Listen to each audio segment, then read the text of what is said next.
أعوذ بالله من الشيطان الرجيم بسم الله الرحمن الرحيم يا رب لك الحمد كما ينبغي لجلال وجهك وعظيم سلطانك يا رب لك الحمد حمدا كثيرا طيبا مباركا فيه رب اشرح لي صدري ويسر لي أمري واحلل عقدة من لساني يفقه قولي. ہم پڑھ رہے ہیں سورۃ الانبیاء اور سورۃ الانبیاء کا آخری رکوع ہمارے زیر مطالعہ ہے، یعنی کہ سورۃ الانبیاء کا ہم نے آغاز کیا اور اب ہم اس کے اختتامی مراحل پر ہیں۔ اور جیسا کہ نا سورتوں کا ایک خاص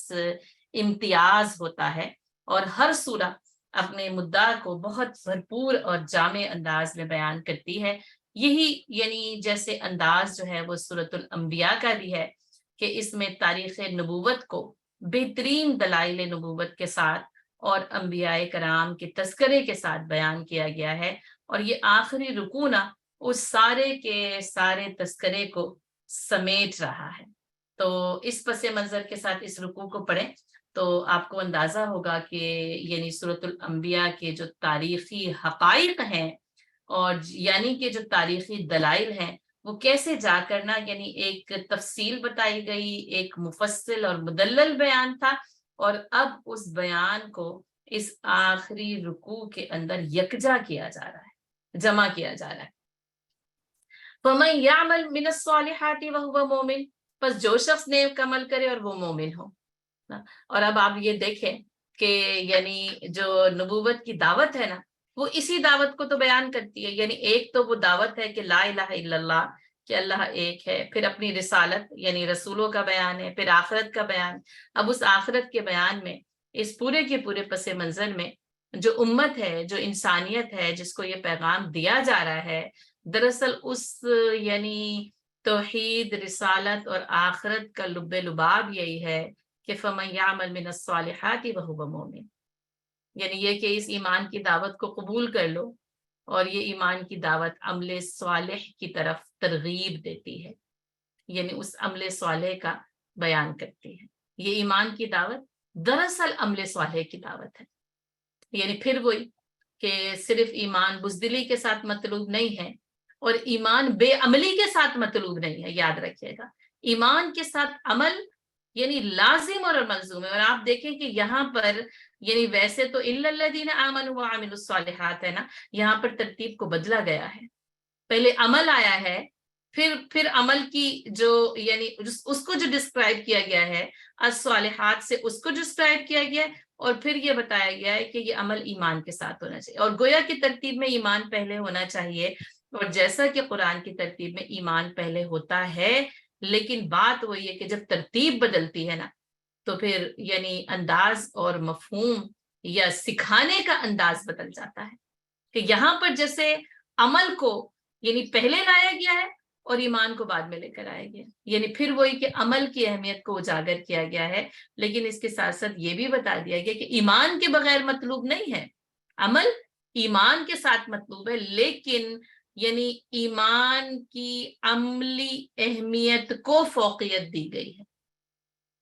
اور وہ عمل الصالحات، صالحیت کے ساتھ ہوگا۔ تو آپ دیکھیں کہ یعنی انبیاء کرام کی دعوت ایمان، صالحیت اور عمل، اور پھر اس کا نتیجہ جو کہ یعنی پھر اس کو اگر آپ تفصیل پڑھیں اور اس کو کیٹیگرائز کریں تو وہ آخرت ہوتی ہے۔ تو بتایا یہ جا رہا ہے کہ پس جو کوئی بھی عمل کرے صالح وہو مومن، اور ہو وہ ایمان لانے والا، یعنی ان انبیاء کرام کی دعوت پر ایمان لانے والا ہونا چاہیے اور وہ عملی صالح ہونا چاہیے، فلا کفران لسعیہ، تو اس کی سعی، اس کی کوشش، اس کی دوڑ دھوپ رائے گا نہیں جائے گی۔ اب دیکھیں یہ نتیجہ بتایا گیا ہے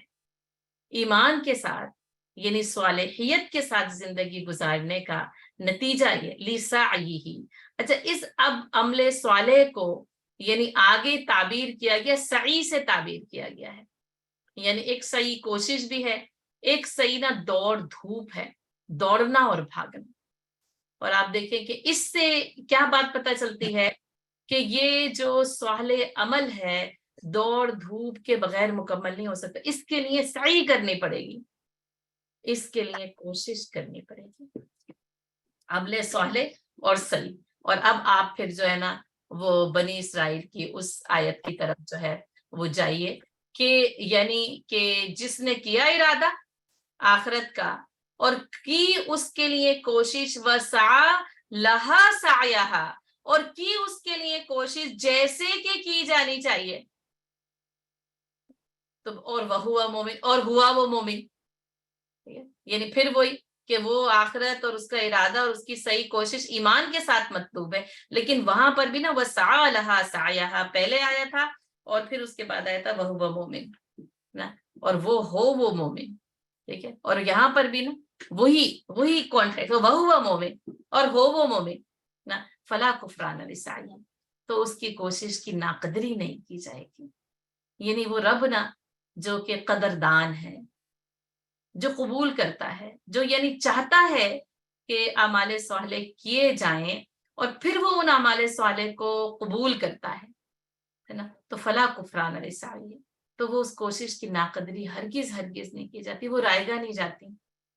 کوئی چیز نہ، لا اضیع عمل عامل منکم،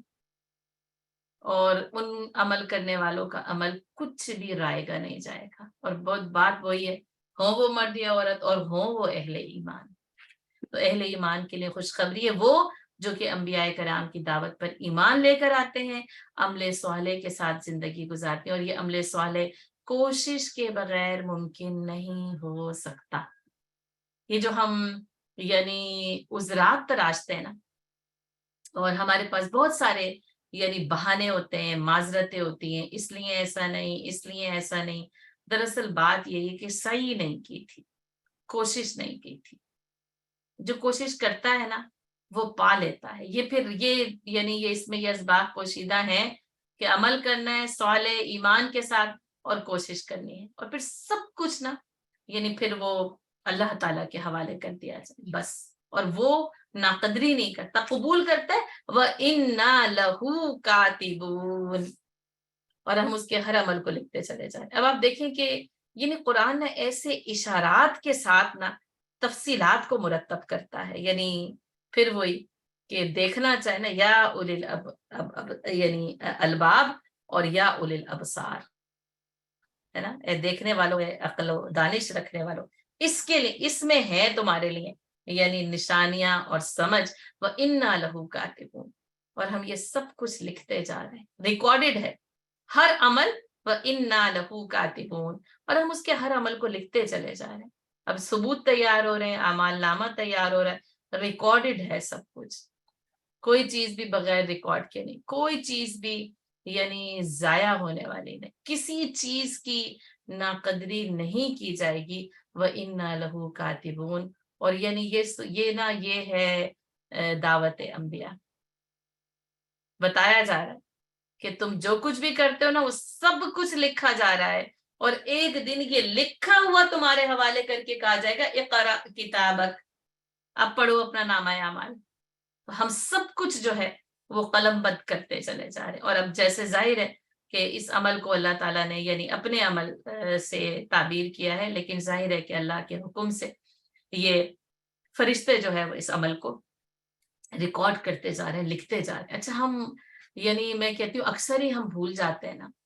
کہ یہ سب کچھ لکھا جا رہا ہے، پھر میں کہتی ہوں کہ پھر ہم قرآن پڑھتے ہیں نا، پھر ایسی آیت پڑھتے ہیں تو پھر یاد آتا ہے نا، اب کل جو کچھ بھی کہا، جو کچھ بھی کیا، اب اس وقت نہیں سوچا کہ وَإِنَّا لَهُ كَاتِبُونَ، لیکن اس وقت یہ جملہ پڑھتے ہوئے یہ خیال آ رہا ہے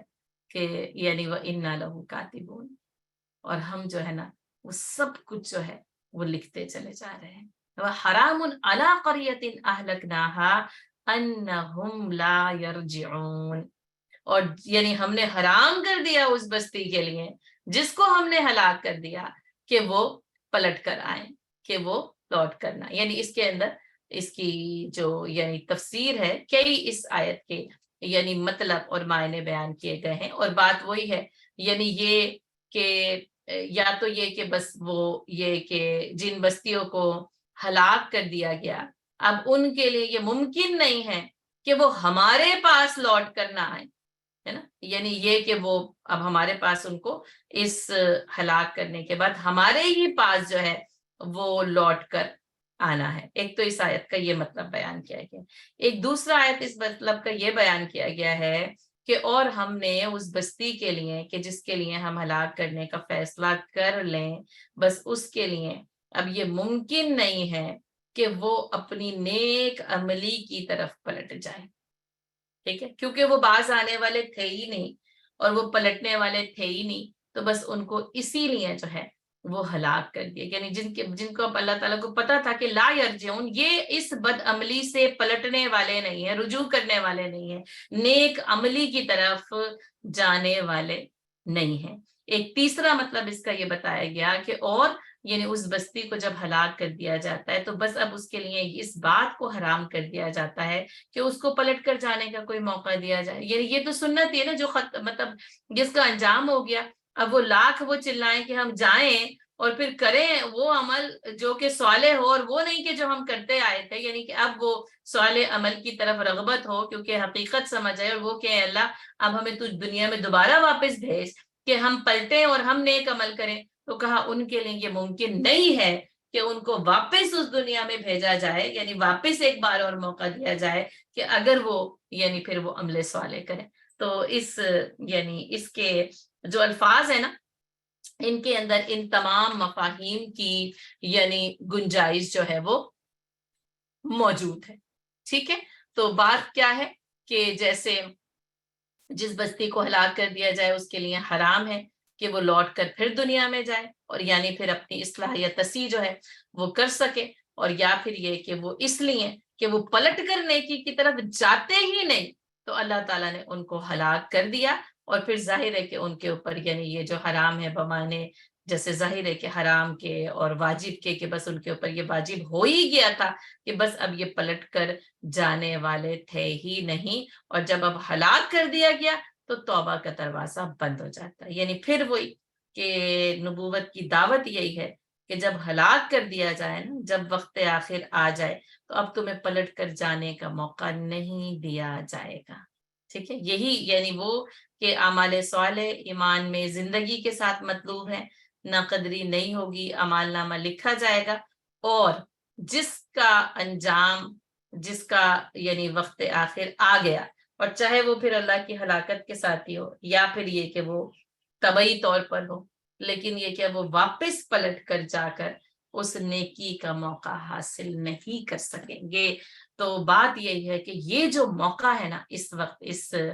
یعنی زندگی میں جیتی جاگتی زندگی میں ان لمحات میں نا جو اس وقت یعنی میرا اور آپ کا حال ہے، ماضی گزر چکا، مستقبل آئے گا یا کہ نہیں آئے گا نہیں معلوم، یہ حال جس میں میں اور آپ جی رہے ہیں نا، اس میں نیکی کے مواقع کو تلاش کر لیں. یعمل من الصالحات وہو مومن فلا کفران لسعی ورنہ لا یرجعون.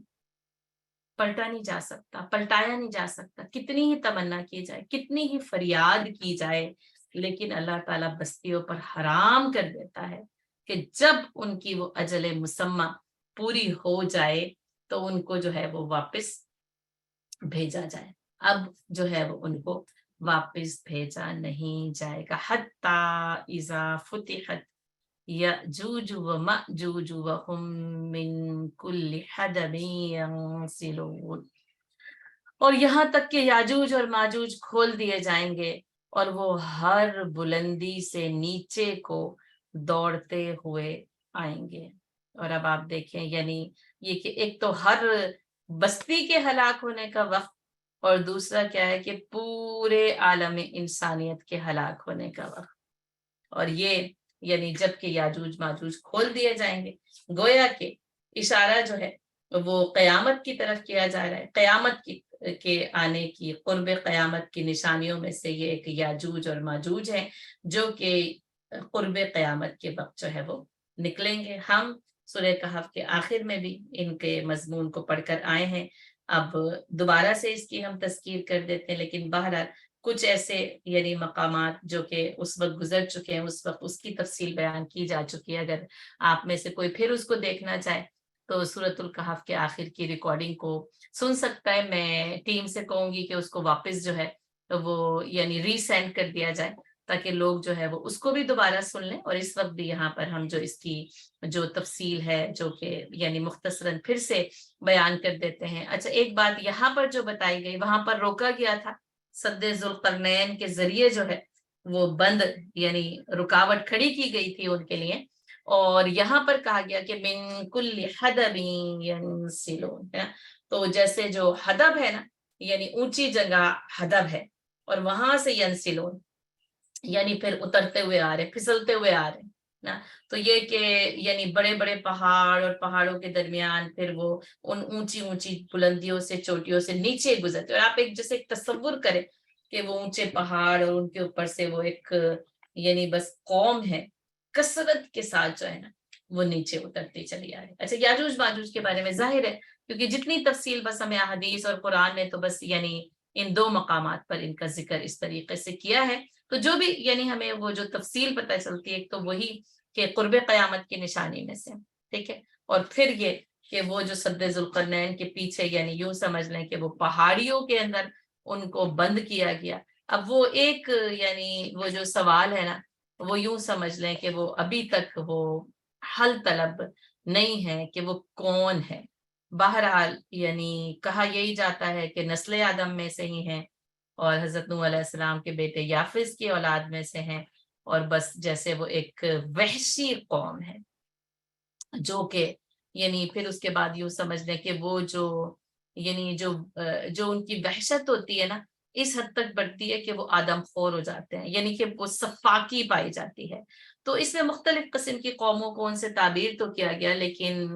یعنی حقیقت اور اصل بات یہی ہے کہ ان کا نزول قرب قیامت ہی ہوگا اور پھر ہی یعنی ان کی اصل حقیقت بھی پتہ چلے گی. اور جیسے پھر وہ کہا گیا کہ منگولز تھے وہ، لیکن وہ ایسا یعنی نہیں تھا کیونکہ ظاہر ہے اس کے بعد اب تک قیامت نہیں آئی نا تو وہ تو کتنے یعنی صدیوں سال پہلے گزر گئے. لیکن یہ کہ جس کو کہتے ہیں نا تعبیر یعنی ملتی جلتی ایسی قوم کہ جو بس پھر انسانیت کو تباہ اور برباد جو ہے وہ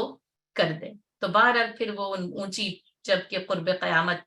کے قریب آئے گا تو وہ دیوار جیسے کہ کہا کہ وہ کھودتے رہتے ہیں ٹوٹ جائے گی اور جب وہ بند ٹوٹے گا تو یہ قومیں جو ہے نا پھر اس والی متمدن دنیا کے اوپر حملہ آور ہو جائیں گے ہے نا. جیسا کہ آپ صلی اللہ علیہ وسلم نے فرمایا کہ یاجوج ماجوج کھول دیے جائیں گے اور وہ پھر اس یعنی دنیا کے لوگوں کے پاس آ کر پہنچیں گے جیسا کہ وَهُم مِّن كُلِّ حَدَبٍ يَنْسِلُونَ ہے نا. اور پھر جیسے وہ لوگوں کے اوپر حملہ آور ہوں گے مسلمان جو ہے وہ ظاہر ہے کہ سمٹیں گے ایک دوسرے کے پاس جائیں گے اور یہاں تک کہ وہ گزرتے جائیں گے اور قوموں کو تباہ اور برباد کرتے چلے جائیں گے. اور کہا کہ وہ یعنی نہروں سے دریاؤں سے گزریں گے نا تو یہاں تک کہ وہ اس کا پانی ایسے پئیں گے کہ وہ اس کے اندر نیچے نا اس کی تہ نظر آنے لگے یعنی مٹی نظر آنے لگے گی. یہ بھی کہا گیا کہ مٹی یعنی وہ اس کی مٹی نظر آنے لگے گی اور وہاں خاک اڑتی ہوگی وہاں پانی کا نام و نشان نہیں ہوگا ویرانہ ہو جائے گا. کہ اس کے بعد جب کوئی دوسری جماعت اس جگہ سے گزرے گی نا تو وہ کہے گی کہ شاید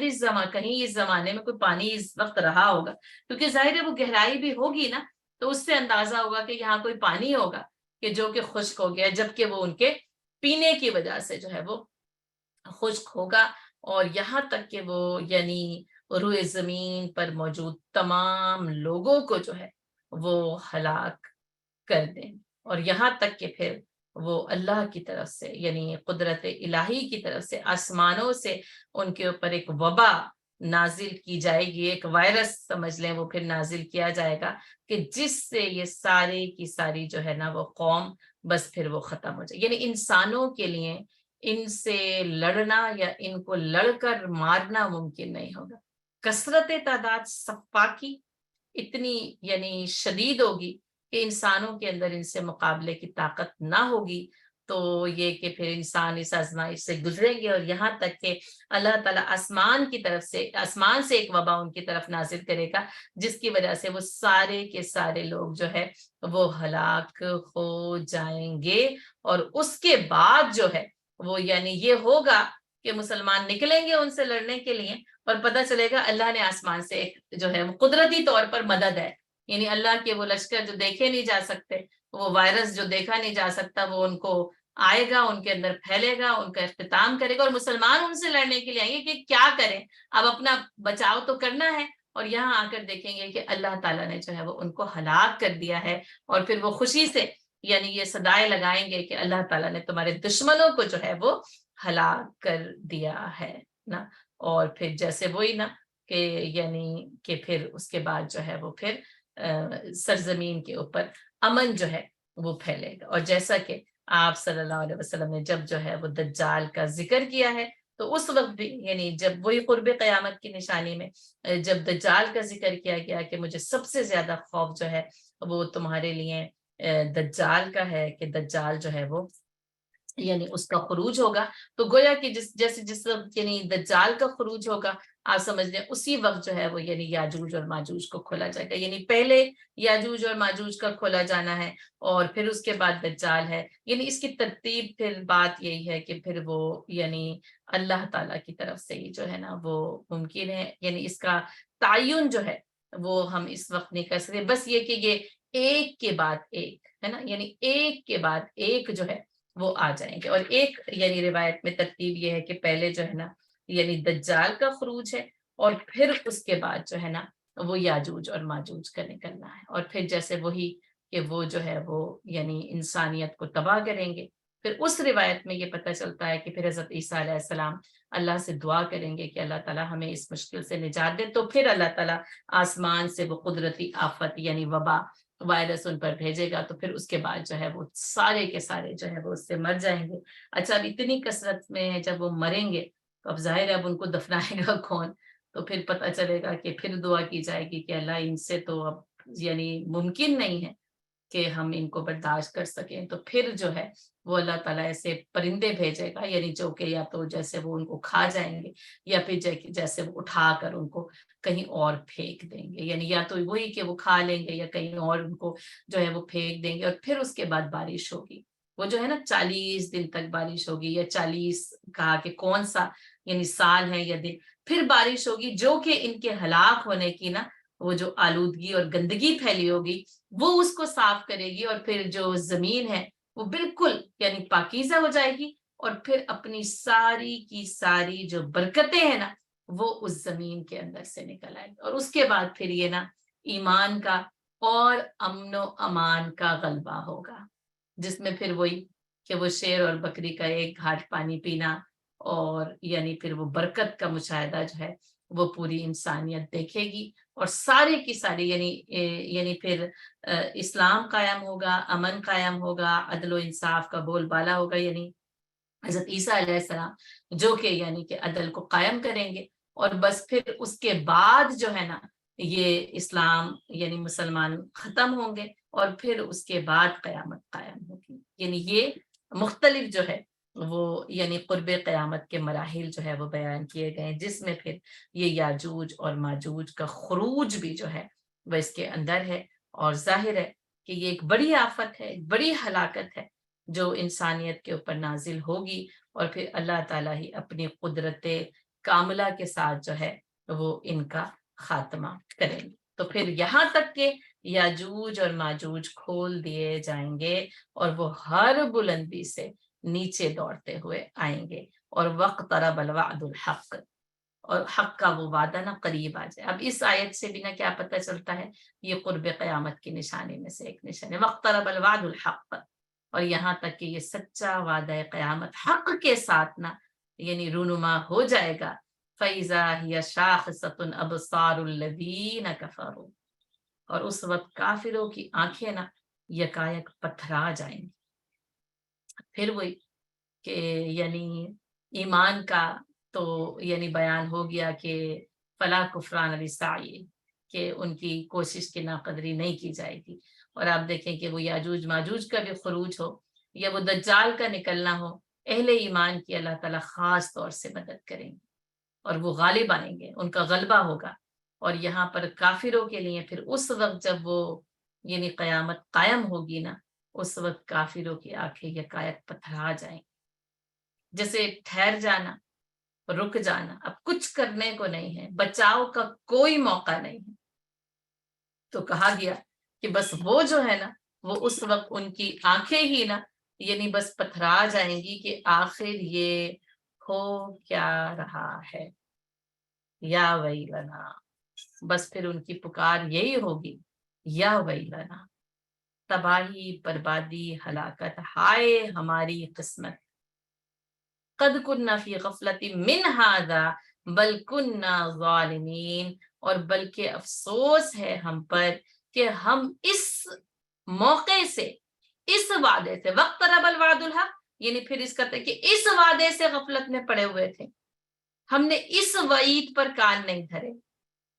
ہم نے انبیاء کرام کی اس پکار سے غفلت کی ہے،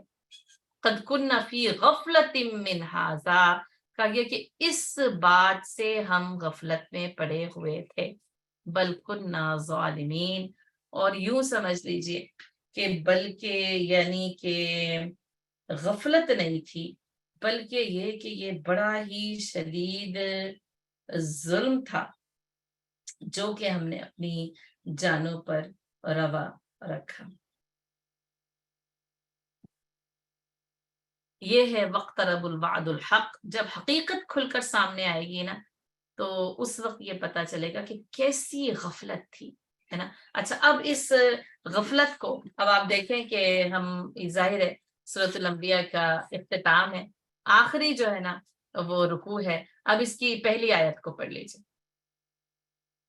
اقترب للناس حسابهم وهم فی غفلۃ معرضون، شروع کہاں سے ہوا تھا؟ غفلت سے شروع ہوا تھا، اور آپ دیکھیں اختتام کہاں پر ہو رہا ہے۔ اب وہاں پر تو جیسے ایک حقیقت حال قرآن نے خود بتائی نا، اور یہاں پہ یہ حقیقت حال ان کی زبانی جو کہ غفلت میں پڑے ہوئے تھے خود کہہ رہے ہیں، یا ویلنا قد کننا فی غفلت من ھذا۔ اچھا، اب آپ دیکھیں اقترب للناس حسابهم واقترب الوعد الحق، تو یہ نا جیسے بس صورتوں کا یہ ایک بڑا اعجاز ہوتا ہے کہ نا کس طریقے سے نا یعنی جیسے اپنے مضمون کو سمیٹتی ہیں۔ تو آپ دیکھیں وہی ابتدائی آیت اور یہاں پر آپ یہ دیکھیں کہ وہ آپس میں بالکل ایک جیسے مضمون کو بیان کریں۔ وہاں بھی تھا کہ اقترب للناس حسابهم، لوگوں کے حساب کا وقت قریب آ گیا ہے، واقترب الوعد الحق، اور یہ سچے وعدہ قیامت نا یہ اب اپنے سامنے، اب حق کے سامنے موجود ہے، حق کے ساتھ، اور اس دن جو ہے نا وہ کافروں کا کیا حال۔ اچھا، وہاں پہ پھر غفلت بتائی گئی تھی، لاہیۃ قلوبہم، ہے نا، اور یہ کہ ان کے دل جو ہے نا وہ اسی میں محو ہے، ما یاتی من ذکر من ربی محدث الا استمعوه وهم یلعبون لاہیۃ قلوبہم واسروا النجوى الذین ظلموا، اور کیا ہے، بل کنا ظالمین، اس وقت کہا تھا لیکن یعنی یہ جو ظالم ہے نا یہ ایسا کر رہے ہیں کہ جب آتی ہے کوئی بس سن لیتے ہیں، پھر کھیل کود، دل اس میں ملوث، اور یہ جو ظالم ہے نا آپس میں یہ سرگوشیاں کرتے ہیں، ھذا الا بشر مثلکم، کیا یہ انسان ہی ہے، تمہارے ہی جیسا انسان ہے جو کہ یعنی نبی بن کر جو ہے وہ آیا، اور آپ دیکھیں کہ غفلت بھی آ گئی، ظلم بھی آ گیا۔ تو قرآن نا اپنے اعجاز کو اور اپنی فصاحت اور بلاغت کو ایسے ہی جو ہے وہ بیان کرتے، اور یہ نا بس انسانی کلام میں یہ ممکن نہیں ہے، یہ اس بات کی حقانیت کی دلیل ہے یہ آیت کہ یہ انسانی کلام نہ ہو ہی نہیں سکتے۔ کیسے پورے کے پورے اپنے مضمون کو بیان کرنے کے بعد نا پھر یعنی مضمون کا رخ جو ہے وہی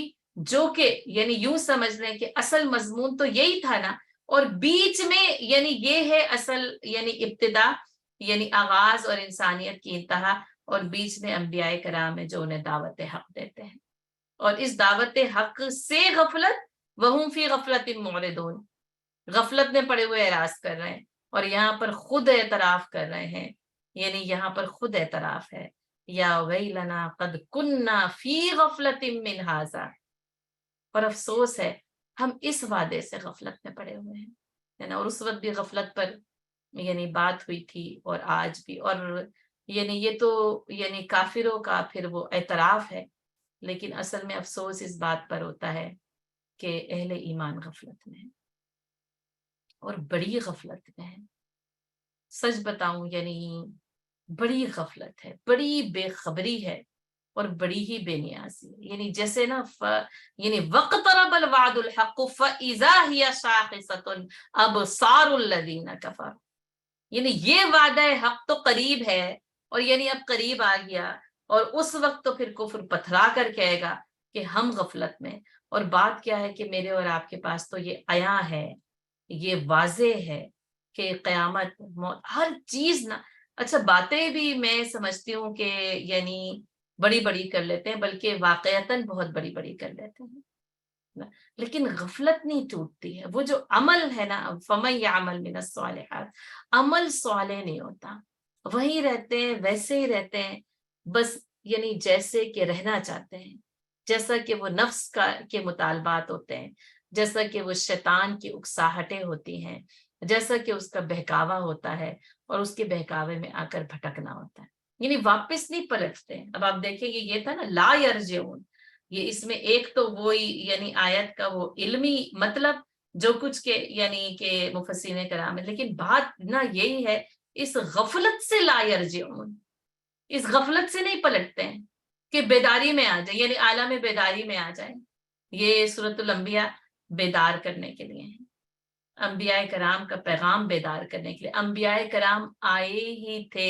غفلت سے ہوش میں لانے کے لیے. یعنی اگر یعنی آپ بیان کریں نا کہ انبیاء کرام کی دعوت غفلت سے شعور کی دنیا میں لانے کے لیے تھی، لوگوں کو غفلت سے بیدار کرنے کے لیے تھی، سوئی ہوئی دنیا کو جگانے کے لیے انبیاء کرام آئے تھے، اس غفلت کو ختم کرنے کے لیے، اس لا علمی کو ختم کرنے کے لیے، دعوت کے ساتھ، تبلیغ کے ساتھ، علم کے ساتھ ایک بہترین عملی زندگی کا پیغام دینے کے لیے انبیاء کرام تشریف لائے تھے. اس غفلت سے پلٹے اور یرجعون یعنی رجوع کر لیں. جو کہا نا لا یرجعون، وہ رجوع نہیں کریں گے. تو اصل کامیاب وہ ہے جو اس دنیا کی زندگی میں نا اس غفلت سے رجوع کر لیں، بیدار ہو جائے، رجوع اللہ.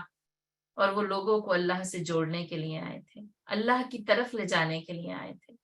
انسانوں کو انسانوں کی بے جان پتھروں کی مختلف معبودوں کی عبادت سے، جس میں وہ سب کے سب ملوث تھے نا، بس صرف اور صرف ایک اللہ کی بندگی میں لے جانے کے لیے آئے تھے. اور جو ایسا نہ کرے نا تو یاد رکھیں کہ انجام آخر اس کو یہ اعتراف کرنا پڑے گا بل کننا ظالمین، بلکہ ہم ظلم کرنے والے تھے. گو کہ آپ نے کسی کو تھپڑ نہ مارا ہو، گو کہ آپ نے کسی کو ایک تلخ جملہ بھی پوری زندگی میں نہ کہا ہو، بلکہ سب سے بڑا ظلم کیا ہے؟ اس غفلت میں زندگی گزار دینا، اس غفلت سے بیدار نہ ہونا، اللہ کی طرف نہ پلٹنا. انہم لا یرجعون، کہ وہ پلٹتے نہیں. جو پلٹ جائے نا وہ کامیاب ہے، اس کے لیے کامیابی، کیونکہ وہ غفلت سے بیدار ہو گیا اور اس نے بیداری کے ساتھ زندگی گزاری. انکم وما تعبدون من دون اللہ حسب جہنم انتم لہا واردون. اور یہ کہ وہ اس اعتراف کے بعد پھر یہ کہا جائے گا کہ تم بھی اور جنہیں تم اللہ کے سوا پوچھتے ہو سب کے سب جہنم کا ایندھن ہیں، اور جس میں تم سب کو جانا ہے. اب یہ کہ مشرکین مکہ ہیں جو کہ بے جان پتھروں سے معبود تراشتے ہیں، تو وہ سارے کے سارے، چاہے وہ لکڑی کے بنے ہوں، پیتل کے بنے ہوں، سونے کے بنے ہوں، یہ سارے کے سارے تمہارے جو معبود ہیں نا، تمہارے ساتھ ہی جہنم کا ایندھن بننے والے ہیں. اس لیے کہ یعنی کہ جیسے اس کا جو ایندھن ہے وقودہ الناس والحجارہ، انسان اور پتھر ہوں گے، اور جیسے کہ یعنی پتھر سے تراشے گئے بت، یہ بھی سارے کے سارے جو ہے وہ اس کے ساتھ ہی جو ہے وہ جلیں گے. حضرت ابن عباس رضی اللہ تعالیٰ عنہ سے اس آیت کا یعنی مطلب پوچھا گیا، یا جیسے کہ کچھ مختلف لوگوں کو اس میں مختلف شبہات جو ہے وہ ہوئے، اور اس کی وجہ یہ تھی کہ جب یہ آیت نازل ہوئی نا، انکم وما تعبدون من دون اللہ حسب جہنم، تو جو قریش تھے کفار، ان کو ظاہر بڑی جس کو کہنا چاہیے ناگواری یا تکلیف نہایت شدید محسوس ہوئی، اور انہوں نے کہا کہ اس میں تو ہمارے معبودوں کی بڑی سخت جو ہے وہ توہین کی گئی ہے، کیونکہ ظاہر ہے انہوں نے اپنے معبودوں کی توہین پر اس کو جو ہے وہ سمجھا. اور پھر جب ان کی بات چیت ہوئی، روایت میں یہ بھی آتا ہے کہ یہ جو ہے وہ ایک یہود عالم ابن الزبعری کا نام آتا ہے، اس کے پاس گئے اور اس سے کہا کہ ہم یعنی قرآن نے ہمارے معبودوں کی بڑی توہین کی ہے، تو اب ہم کیا کریں؟ اب وہ بھی جو ہے وہ یعنی واقعتاً اس کو عالم کہنا تو علم کی توہین ہی ہوگی، لیکن بہرحال وہ اس وقت یہودیت کے ایک بڑے عالم کی حیثیت سے مشہور تھا۔ اس نے کہا کہ اگر یعنی میں وہاں ہوتا اور یہ آیت نازل ہوتی نا تو میں اس کا بہت بہترین جواب دیتا، کیونکہ وہ کیٹیگری ہے نا عالموں کی۔ تو ان سے پوچھا گیا کہ کیا؟ تو اس نے کہا کہ میں کہتا کہ نصارہ تو حضرت عیسیٰ علیہ السلام کی عبادت کرتے ہیں، اور تو گویا یعنی اس کے کہنے کا مقصد یہ کہ گویا ان کو بھی جہنم میں جلایا جائے گا، اور یا یہ کہ یہود نے بھی عزیر علیہ السلام کو ایک وقت میں اللہ کا بیٹا جو ہے وہ مان ہی لیا تھا، تو کیا ان کے بارے میں یہ نبی کیا کہیں گے؟ اب یہ سن کر کفار قریش بہت زیادہ جو ہے وہ یعنی خوش ہوئے، یعنی ان کی جس کو آپ کہتے ہیں نا کہ ان کے تو دل کی مراد بر آئی۔ انہوں نے کہا کہ یعنی اب یہ کیا یہ بھی جو ہے وہ جلیں گے؟ تو بس وہ تو خوش ہو گئے کہ یہ بات تو ہو ہی نہیں سکتی، اور یا یہ کہ اگر ہے تو پھر وہ عیسیٰ علیہ السلام اور عزیر علیہ السلام کے لیے بھی یہی بات جو ہے وہ ثابتہ تھی، اور بس وہ خوش ہوئے۔ انہوں نے آ کے کہا کہ یہ بات یعنی یہ نکتہ، یہ پوائنٹ ایسا ہے جس کا یہ نبی یعنی کہ محمد صلی اللہ علیہ وسلم جواب دے ہی نہیں سکتے۔ اور اس پر جو ہے وہ اس کے بعد ایک اور آیت ہے لہم فیہا زفیر، اور اس کے بعد جو آیت ہے نا ان الذین سبقت لہم من الحسنی اولئک عنہا مبعدون، کہ بلا شبہ جن لوگوں کے لیے ہماری طرف سے پہلے ہی بھلائی مقدر ہو چکی ہے وہ اس دوزخ سے دور رکھے جائیں گے۔ تو پھر اس کے جواب کے طور پر یہ آیت نازل ہوئی ہے نا کہ جن کے لیے سبقت لہم من الحسنی، جن کے لیے یہ بھلائی پہلے ہی مقدر ہو چکی ہے، یعنی کہ ظاہر ہے کہ حضرت عیسیٰ علیہ السلام کے لیے بھلائی پہلے ہی مقدر ہو چکی ہے، اولئک عنہا مبعدون، تو یہ اس سے دور رکھے جائیں گے۔ تو گویا کہ یعنی وہ جس نقطے پر خوش ہوئے، اور جیسے کہ وہ جس کو کہتے ہیں نا یہ ہوتا ہے وہ یعنی علم کا گمراہ ہو جانا، اور پھر جس کی مدد سے نا ایسے لوگ عوام کو گمراہ کرتے ہیں۔ اب دیکھیں نقطہ اس نے اپنی دانش میں اتنا شاندار نکالا ہے کہ کیا پھر ان پیغمبروں کو بھی جو ہے کوئی ظاہر ہے کہ وہ پیغمبر جو ہے وہ تعلیم جو ہے اس میں حضرت عیسیٰ علیہ السلام پیغمبر ہیں، حضرت عزیر علیہ السلام پیغمبر ہیں، تو کیا حسب جہنم، کیا وہ بھی جہنم کا ایندھن بنیں گے؟ اور عوام بھی اس میں خوش، اور یہ بھی اپنی علمی موشگافیوں میں خوش کہ ہم نے بہت بڑا جو ہے کوئی کارنامہ انجام دیا۔ لیکن ظاہر ہے کہ قرآن اللہ کا کلام، اسلام آسمانی دین، اس نے جو ہے وہ اس کا حل پیش کرے، جن کے لیے پہلے سے بھلائی مقدر ہو چکی ہے وہ تو اس سے دور رکھے جائیں گے، اور پھر وہی کہ جن کو اس کا جہنم کا ایندھن بننا ہی بننا ہے وہ اس کا ایندھن جو ہے وہ بنیں گے ہی بنیں گے۔ اور یہ والی جو اس نے مثال جیسے پیش کی تھی نا، تو اسی کے متعلق جیسے کہ یعنی قرآن کی یہ آیت بھی اسی یعنی موقع کے اسی واقعے کے پس منظر میں نازل ہوئی ہے کہ وَلَمَّا ضُرِبَ ابْنُ مَرْيَمَ مَثَلًا إِذَا قَوْمُكَ مِنْهُ يَصِدُّونَ، اور جب کہ مریم علیہ السلام کی مثال پیش کی گئی تو بس قوم تو بس شور و غل مچانے لگی، یعنی کہ اس وقت کے لیے بھی علماء تفسیر نے اس بات کو نقل کیا کہ جب اس ابن الزبری نے جب مثال پیش کی نا یعنی ابن مریم کی، وَلَمَّا ضُرِبَ ابْنُ مَرْيَمَ، جب ابن مریم کی مثال پیش کی گئی تو قوم تو اتنی خوش ہوئی کہ ہمارے ہاتھ تو بہت ہی اہم نقطہ جو ہے وہ آ گیا ہے۔ تو بہرحال بات کیا ہے کہ وہ جن کو اللہ کو چھوڑ کر پوجا جاتا ہے، اس میں سب سے پہلے نمبر پر وہ معبودان باطل ہیں، اور یعنی وہی کہ اپنے ہاتھوں سے تراشے ہوئے معبود، اور پھر یا یہ کہ وہ سارے کے سارے جو لوگوں کو اپنی عبادت کی طرف بلاتے ہیں۔ اس سے وہ مستثنا ہیں جن کو معبود بنا تو لیا گیا لیکن انہوں نے کبھی بھی لوگوں کو اپنی عبادت کی طرف نہیں بلایا۔ تو ظاہر ہے کہ پھر عیسیٰ علیہ السلام اور عزیر علیہ السلام، اور یا پھر یہ کہ آپ دیکھیں کہ اولیاء کرام کا ایک گروہ ہے جس کے اوپر کل بھی میرے پاس سوشل میڈیا میں وہ یعنی تصویر آئی ہوئی تھی کہ یعنی بیچ میں وہ قبر ہے اور چاروں طرف سے لوگ اس پر سجدہ کر رہے ہیں، اور واقعی یعنی دیکھ کر اس قدر شدید تکلیف اور باقاعدہ سجدہ ہے، صرف یہ نہیں کہ جھکے ہوئے ہوں یا کسی طریقے سے آپ اس کو یعنی کہیں کہ نہیں ایسا نہیں، باقاعدہ طور پر سجدہ کر رہے ہیں. اور وہ اسی پس منظر میں آئی کہ آپ دیکھیں کہ یہ مطلقاً حرام ہے. تو یہ کہ اب اگر لوگ قبروں کو سجدہ کرنے لگے تو اس میں صاحب قبر کا تو کوئی قصور نہیں نا، کہ جس نے کبھی ان کو اس بات کے بارے میں اس کے چاروں طرف جو کچھ ہو رہا ہے وہ تو اس سے بے خبر ہے. کون سی چادریں، کون سے دھاگے، کون سے پتھر، کون سی منتیں، کیا کیا وہاں پر وہ عمل ہو رہے ہیں جو اسلام کے صریح طور پر خلاف یعنی اس کے خلاف جاتے ہیں، جس کی شریعت میں کسی طریقے کی کوئی دلیل نہیں ملتی، یہاں تک کہ باقاعدہ طور پر سجدہ کیا جا رہا ہے. تو ظاہر ہے کہ وہ تو جہنم کا ایندھن نہیں بنیں گے، بلکہ وہ یا تو جنہوں نے حکم دیا تو وہ بھی ان کے ساتھ، اور یا یہ کہ پھر ان بے جان پتھروں کے جو معبود بناتے تو وہ اس لیے کہ یہ اپنے ساتھ ساتھ اپنے معبودوں کے جلنے کا منظر بھی دیکھیں کہ وہ کس قدر جو ہے وہ لاچار ہیں کہ اپنے آپ کو یہاں اس جلنے سے بھی بچا نہیں سکتے، اور ان کے جلنے کا منظر ان کے دلوں کی جلن اور تکلیف میں مزید اضافہ کر دے. انتم لہا واردون، اور تمہیں جو ہے وہ اس کے اندر جو ہے وہ داخل ہونا ہی ہونا. لو کان ہؤلاء آلہۃ ما وردوہا، اور اگر واقعی یہ معبود ہوتے یعنی معبود حقیقی ہوتے تو اس کے اندر داخل نہیں ہو سکتے تھے. وَكُلٌّ فِيهَا خَالِدُونَ، اور ان سب کو ہمیشہ ہمیشہ جہنم میں. اچھا صرف وردہ نہیں ہے بلکہ خلدہ ہے، ٹھیک ہے، اس کو یاد کریں. یعنی یہ نہیں ہے کہ صرف اس کے اندر جو ہے وہ یعنی کہ داخل کیے جائیں گے، بلکہ اس کے اندر ہمیشہ ہمیشہ کی زندگی ہوگی. اچھا اس واردون کے سلسلے میں سے پہلے بھی بتایا تھا کہ اس کے اندر جو ہے وہ یعنی کہ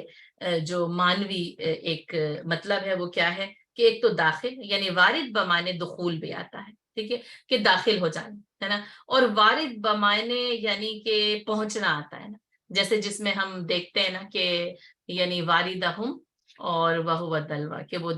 وہاں پر پہنچا اور اس نے کنویں میں ڈول ڈالا. سورہ یوسف میں ہم نے یہ پڑھا. تو پانی کے لیے کنویں پر سب سے پہلے پہنچنے والا نا وارد کہلاتا ہے، اور ویسے ہم کہتے ہیں نا وہ وارد ہو گیا، آن وارد، اچانک پہنچنے والا، تو اس کے لیے بھی اس لفظ کا استعمال کیا جاتا ہے. اور وردہ یعنی بمانے پہنچنا بھی آتا ہے، اور وردہ بمانے داخلہ بھی آتا ہے. اچھا پھر اسی طرح وردہ بمانے گزرنا بھی آتا ہے، یعنی وارد پھر گزرنے والا بھی ہوتا ہے، یعنی پہنچنے والا بھی ہوتا ہے، گزرنے والا بھی ہوتا ہے، اور یعنی پھر داخل ہونے والا بھی ہوتا ہے. اور یہاں پر جو پہلا ہے نا انتم لہا واردون، اس کا مطلب وہاں پہنچنا اور وہاں سے گزرنا ہے، کہ تمہیں اس کے اوپر سے یعنی وہاں پہنچنا اور وہاں اس کے اوپر سے گزرنا ہے. اچھا یہ جو پھر گزرنا ہے یہ پھر پل صراط کے ذریعے یعنی جہنم کو عبور کرنا ہے، جو کہ ہم پڑھ کر آئے نا کہ وہ پل صراط جہنم پر رکھا جائے گا جس میں کانٹے ہیں اور سنسیاں ہیں اور یعنی وہ آنکڑے ہیں، اور تلوار سے زیادہ تیز، بال سے زیادہ باریک ہے. اور اس میں کچھ لوگ یعنی چھل چھلا کر، زخمی ہو کر، پھسل پھسلا کر اس سے آگے جو ہے وہ بڑھ جائیں گے، یعنی گزر جائیں گے، اور کچھ اسی کے اندر جو ہے وہ گر پڑیں گے. تو اللہ تعالی ہمیں محفوظ رکھے. لیکن انتم لہا واردون سے مراد یعنی اس کے اوپر سے گزرنا لیا گیا ہے، یعنی پہنچنا اور گزرنا. اور پھر اس سے یہ بات یعنی اس بات کو واضح کیا گیا ہے کہ اس پر پہنچنا اور اس سے گزرنا یعنی تمام انسانیت کے لیے لازم و ملزوم ہے، خلادہ سب کے لیے لازم و ملزوم نہیں ہے. یعنی پہنچنا اور گزرنا یعنی اس کو دیکھیں گے تو اس کی بھڑک کو، اس کی شدت کو تو سب دیکھیں گے. وہ لا کے رکھی جائے گی نا اس انداز میں کہ اس کی 70,000 لگامیں ہوں گی اور ہر لگام کو 70,000 فرشتے کھینچ رہے ہوں گے، اور یہ لا کے رکھی جائے گی اور اس پر پھر یہ پل صراط جو ہے وہ بچھایا جائے گا. تو کہا کہ اس میں تمہیں یعنی دیکھنا تو ہے، اس کو پہنچنا تو ہے، اس کے اوپر سے گزرنا تو ہے، اور پھر اس کے بعد یعنی گزرنے کے بعد یعنی کچھ اس میں داخل ہو جائیں گے اور کچھ اس سے بخیریت گزر جائیں گے. تو لو کان ہؤلاء آلہۃ ما وردوہا، اور اگر یہ واقعی معبود ہوتے تو پھر تو نہیں ہوتا، نہ پہنچنا ہوتا، نہ گزرنا ہوتا، نہ ہی اس کے اندر داخل ہونا ہوتا، کیونکہ یہ معبودان باطل ہیں تو پھر یہ اسی کے اندر جو ہے وہ پھینک دیے جائیں گے، اور یعنی کہ جہنم کا ایندھن بنیں گے۔ وَكُلٌّ فِيهَا خَالِدُونَ، اور ان سب کو ہمیشہ ہمیشہ اسی جہنم میں رہنا ہے۔ تو یہاں پر وہ جو ما وردوہا ہے، اس میں اس سے وارد بمانے دخول یعنی تعبیر کیا گیا ہے، اس کا مطلب یہ بتایا گیا، اور دخول کے بعد پھر خلدا ہے، یعنی پھر اس کے اندر ہمیشہ ہمیشہ ان کو اس میں رہنا ہے۔ لہم فیہا زفیر، اور وہاں ہوں گی وہ آوازیں، اور ایسی یعنی جیسے جہنم کی شدت کی آوازوں کو نا زفیر سے تعبیر کیا گیا ہے، اور میں نے آپ کو بتایا یعنی کہ یہ آواز ہے، اور جیسے کہ یعنی وہ ایک گدھے کی آواز جس کو لہم فیہا زفیر و شہیق،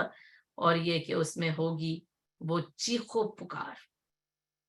جیسے وہ گدھے کی آواز کو بدترین آواز بھی کہا گیا نا، اور وہ یہ کہ جب وہ شروع ہوتا ہے نا تو بس وہ رکنے کا نام نہیں لیتا، وہ خاموش، اچھا ویسے وہ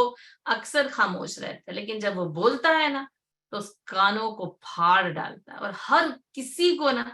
اس کی آواز جو ہے وہ بری معلوم ہوتی ہے۔ اچھا یہاں پر اس سے مقصد یہ نہیں کہ جیسے گدھے وہاں پکاریں گے، اس سے مقصد یہ ہے کہ ایسی آواز جو کانوں کو بدنما معلوم ہوگی، اور وہ ختم نہیں ہوگی، یعنی وہ آوازیں خاموش نہیں ہوں گی۔ اچھا اب یہ آوازیں، ایک تو یہ کہ اس آگ کی جو شدت ہے نا، جیسے وہ بھڑکتی ہے اور آوازیں پیدا کرتی ہے، اور آپ دیکھیں ایک ذرا سی چولہے کی ہماری آگ ہو تو اس میں ایک آواز کی شدت ہوتی ہے، اور پھر اگر آگ کا بڑا الاؤ ہو اور وہ یعنی جیسے وہ بھڑک رہا ہو، اور اس کے بھڑکنے کی وہ شدت اور اس حرارت کی جو آواز ہوتی ہے نا، وہی انسان کو متاثر کرے گی۔ ایک بات یہ کہ اٹ سیلف یہ اس کے آگ کے بھڑکنے کی آوازیں ہیں، دوسری طرف اس آگ میں گرے ہوئے لوگوں کی چیخو پکار کی آوازیں ہیں، اور آپ یعنی سوچ سکتے ہیں، تصور بھی نہیں کر سکتے نا کہ جب اتنے بڑے آگ کے الاؤ میں وہ ایک جم غفیر ڈالا جائے گا تو ان کی چیخو پکار کی کیا کیفیت ہوگی، جس کو یہاں پر لہم فیہا زفیر وہم فیہا لا یسمعون، یعنی وہ اس میں اس چیخو پکار کی آوازوں کے سوا کوئی اور آواز نہیں یعنی کان پڑی آواز نہیں سنائی دے گی۔ یعنی ایک تو یہ کہ جب وہ اس میں ڈالے جائیں گے تو وہ اس آگ کے بھڑکنے کی آواز کے سوا کچھ اور نہیں سنیں گے جو ان کو جلا کر راکھ کرتی رہے گی، اور یا یہ کہ جو لوگ ڈالے جا رہے ہیں اس آگ کے الاؤ میں، ان لوگوں کے چیخو پکار کی آواز کے علاوہ کوئی اور آواز وہاں پر نہیں ہوگی۔ ان الذین سبقت لہم من الحسنی، اب یہ ہے خوشخبری، اور آپ دیکھیں کہ انبیاء کرام اتنی وضاحت کے ساتھ اس پوری انسانیت کے بدترین انجام کو بتاتے ہیں، اور پھر اس کے ساتھ ساتھ یہ بھی بتاتے ہیں، یعنی یہاں پر تو اگر پڑھیں تو جیسے دل بند ہو جائے، رک جائے، کہ وہ ساری انسانیت وہاں پر ہی صرف چیخ اور چلا رہی ہوگی اور کوئی ان کی سنوائی کرنے والا نہیں ہوگا، لیکن اچانک سے پھر ایک بشارت آتی ہے کہ ان الذین سبقت لہم من الحسنی، اب یہ بتایا جا رہا ہے کہ الحسنہ بھی ہے، وہ جن کے لیے یہ الحسنہ مقدر ہو چکی ہے، جن کے لیے یعنی بھلائی مقدر ہو چکی، اور اب پھر وہی سوچنے کہ جو حسنہ کے ساتھ یعنی بھلائی کے ساتھ زندگی گزار کے آئے، اللہ تعالیٰ ان کے لیے الحسنہ کو مقرر کر دیتا۔ اچھا یہ جو یعنی جیسے جنت میں جو داخل ہونا ہے، اس کو ہی الحسنہ کہا جاتا ہے، یعنی یہ کہ یہی الحسنہ ہے، یعنی بہترین بھلائی جو ان کے مقدر کی جاتی ہے، اور پھر بات وہی ہے کہ معرفہ بھی ہے، اور یہ کہ یعنی بھلائیوں کے لیے اور بھلے انجام کے لیے ایک نہایت جامع لفظ ہے کہ جن کے لیے پہلے سے مقدر ہو چکا، ان الذین سبقت۔ اچھا اب یہ سبقت یعنی پھر وہی کہ یعنی یعمل من الصالحات وہو مومن، کہ جو ایمان لائے اور عمل صالح کی تھی، تو یہ اس الحسنہ میں پہلے ہی سبقت لے گئے تھے، ایک تو یعنی اس کے معنی یہ ہیں، اور دوسری بات کیا ہے کہ جو اس سے پہلے جو فیصلہ ہوا ہے نا، جو حساب کتاب ہوا ہے اس سے پہلے جو پورا مرحلہ گزرا ہے، اس حساب کتاب میں پھر یہ مقدر ہو گیا تھا کہ الحسنہ، اب ان کو جنت ملے گی،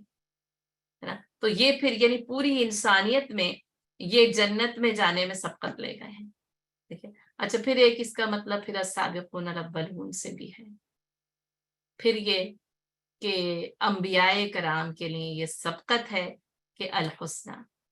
کہ ان کے لیے یہ الحسنہ مقدر ہو چکی ہے. اچھا اور پھر اس کے ساتھ ساتھ یعنی انبیاء کرام کی دعوت پر ایمان لانے والوں کے لیے یہ الحسنہ مقدر ہو چکی ہے. اولئک عنہا مبعدون، اور یہ اس سے یعنی کہ اس دوزخ سے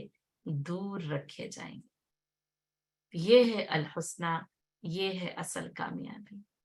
یہ ہے اصل بھلائی کہ انبیاء کرام اور اہل ایمان کامیاب ہوں گے اور ان کو الحسنہ ملے گی. اولئک عنہا مبعدون، اور یہ اس دوزخ کے ساتھ سے جو ہے وہ دور رکھے جائیں گے. لا یسمعون حسیسہا، اور وہ اس کی آہٹ تک نہیں سنیں گے. اب آپ دیکھیں وہاں کیا تھا، وہم فیہا لا یسمعون، اس کے سوا کوئی اور آواز انہیں سنائی نہیں دے گی. اچھا وہاں پر اتنی شدید ترین آوازیں ہیں اور یہ ان آوازوں کی ایک ہلکی سی آہٹ بھی نہیں سنیں گی. یعنی پھر اتنی دوری ہوگی جہنم سے کہ لا یسمعون حسیسہا، اس کی ایک ذرہ برابر آہٹ بھی ان کے کانوں کو سنائی نہیں دی جائے گی. وَهُمْ فِي مَشْتَہَتْ أَنفُسُهُمْ خَالِدُونَ، اور وہ اپنی دل پسند نعمتوں میں ہمیشہ ہمیشہ رہیں گے. اب دیکھیں اشتہت کیا ہے، یہ پھر وہی ہے کہ یعنی شہوت یعنی اشتہا، جس کو انسان جو ہے نا وہ چاہتا ہے. دل پسند اور مرغوبات نفس جو چیزیں ہیں ان کے لیے بھی قرآن نے جو ہے وہ یعنی اس شہوت کا لفظ جو ہے وہ استعمال کیا ہے کہ یعنی کہ یہ جو انسان کے دل میں جو مرغوبات نفس دل پسند چیزیں ہوتی ہیں ان کی طرف اس کا میلان ہوتا ہے، وہ چاہتا ہے. تو انفسہم، اب دیکھیں یہ نفسیانی شہوات ہیں، چاہتی ہیں. اب ہر نفس کی ہر چاہت جو ہے وہ یعنی بری نہیں ہے، اس کو معطوب قرار نہیں دیا گیا، بلکہ یہ کہ انسان اب جیسے اچھی ٹھنڈی ہوا مرغوبات نفس ہے، اور اچھا میٹھا اور ٹھنڈا پانی، اور اسی طرح یعنی آرام سمجھ لیں، یہ ہریالی سمجھ لیں، یہ پھل سمجھ لیں، اور یہ کہ ہر انسان کی پھر ایک یعنی اپنی ذاتی پسند یا ناپسند ہوتی ہے، تو اس کو ناپسند نہیں قرار دیا گیا ہے نا. لیکن یہ کہ یعنی پھر وہ یا تو وہ ہیں وہ نفسانی خواہشات جو اس کو لے جاتی ہیں پستی کی طرف، ہے نا، اور یا وہ ہیں جو جن کی یعنی جنت میں ان نعمتوں کو اور ان کی خواہشات کو پورا کیا جائے. پھر وہی آپ صلی اللہ علیہ وسلم نے فرمایا جو دنیا میں ریشم پہنے گا یعنی مرد، ان کو جنت میں بھی اگر داخل بھی ہو گئے تو جنت کا ریشم نہیں پہنایا جائے گا نا. تو وہ کہ مرغوبات نفس اور پھر دنیا میں ان خواہشات نفس پر قابو ضبط نفس جتنا کمال کا ہوگا نا، جنت کی نعمتوں کی تکمیل بھی اتنے ہی کمال کے ساتھ ملنے والی. وَهُمْ فِي مَشْتَہَتْ أَنفُسُهُمْ خَالِدُونَ، اور وہ اپنی وہ نفسانی خواہشات میں دل پسند نعمتوں میں ہمیشہ ہمیشہ رہیں گے.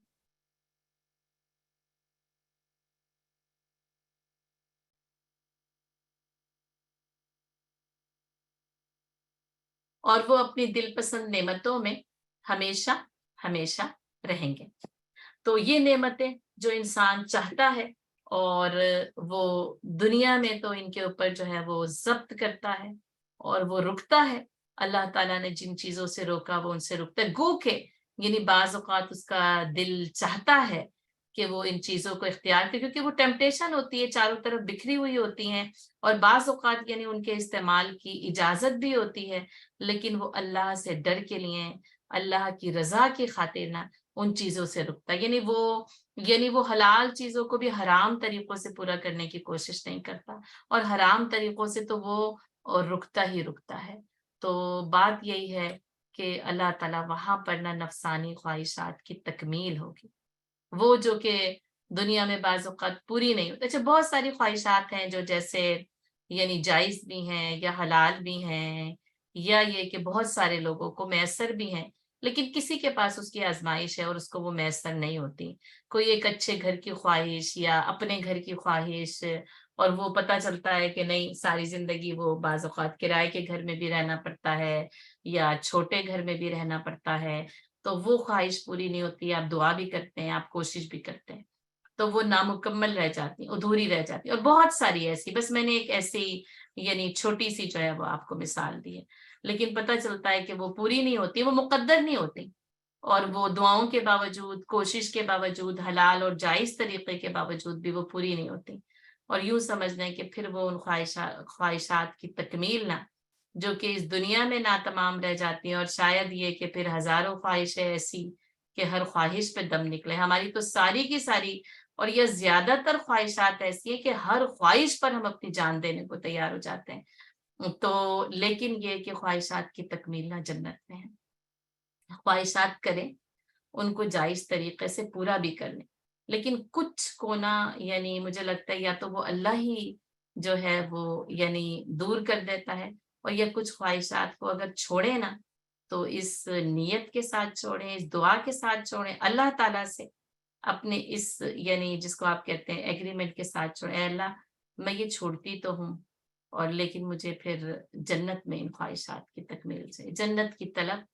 جنت کی خواہش، جنت کی کوشش، اور یعنی پھر وہی اعمال صالح، اور اس کے لیے لسعیہ، اس کے لیے کوشش کرنا، اور اس بات پر ایمان رکھنا کہ وہاں پر نفسانی خواہشات کی تکمیل ہوگی، اور وہ پھر وہاں پر وہ اس میں پھر وہ ہمیشگی کی زندگی. آپ دیکھیں یہاں پر بھی وہ کلن فیہا خالدون، بد انجامی میں بھی ہمیشگی کی زندگی، اور وہم فی مشتہت انفسہم خالدون، اور دل پسند نعمتوں میں بھی پھر ہمیشگی کی زندگی ہے. کیونکہ یہاں پر پھر وہ دل پسند نعمتیں کیا ہیں، وہ مختصر عرصے کے لیے ہوتی ہے نا، فانی ہے، کیونکہ زندگی عارضی اور فانی ہے. لیکن وہاں پر وہ دل پسند نعمتیں عارضی نہیں ہوں گی، وقتی طور پر نہیں ہوں گی، فانی نہیں ہوں گی، فنا نہیں ہوں گی، بلکہ وہ پھر صرف اور صرف جو ہے نا وہ محض یعنی لذتوں کے لیے وہاں پر انسان اپنی خواہشات کی تکمیل کرے گا. لا يحزنهم الفزع الاکبر، اور وہ یہ انتہائی گھبراہٹ کا وقت انہیں غمگین نہیں کرے گا. تو یہاں پر فزع اکبر کا لفظ جو ہے وہ استعمال، یعنی فزع جو ہے وہ گھبراہٹ ہے، اور فزع الاکبر یعنی پھر بہت بڑی گھبراہٹ کر، یا پھر سب سے اکبر جو ہے وہ مبالغے کا صیغہ ہے نا، جیسے اللہ اکبر یعنی اللہ سب سے بڑا ہے. تو یہ جو گھبراہٹ اور بے چینی کا وقت ہے یہ سب سے بڑا ہے، یعنی اس سے بڑا جو ہے وہ گھبراہٹ کا وقت نہیں ہو سکتا. اس الفزع الاکبر سے حضرت ابن عباس رضی اللہ تعالیٰ عنہ نے سور کا دوسرا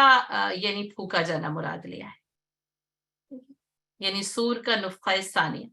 ہے نا. 3 نفخے ہیں، ایک تو نفخہ اولا یا اول ہے جو کہ نفخہ فزع کہلاتا ہے.